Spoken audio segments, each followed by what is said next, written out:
Dans un village reculé d'Amazonie, sur le front ukrainien ou dans les rues d'Iran submergées par les manifestants, aux quatre coins de la planète, les services de la société Starlink permettent d'accéder à Internet haut débit, même dans les zones non reliées par câble ou réseau téléphonique. Le principe est simple, après avoir souscrit un abonnement en ligne, vous installez une parabole de petite taille sur le toit, un boîtier dans votre salon, et vous voilà connecté au monde.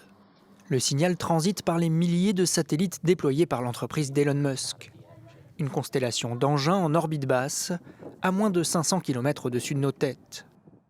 Gros avantage pour les activités clandestines, les données ne transitent pas par les réseaux filaires du pays.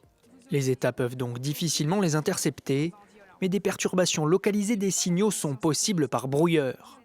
Les forces armées iraniennes, par exemple, possèdent ce type de dispositif.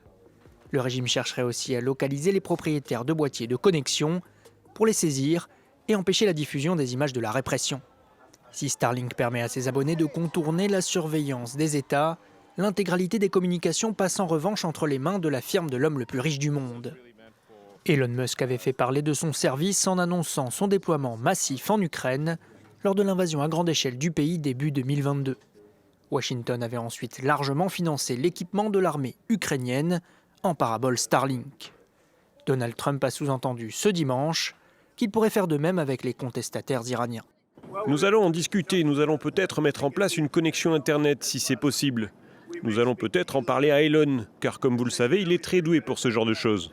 Sur son réseau social X, l'homme le plus riche du monde a pris parti pour les manifestants iraniens en répondant directement en persan au guide suprême Ali Khamenei. Le message a été retweeté plus de 30 000 fois et est même devenu un slogan.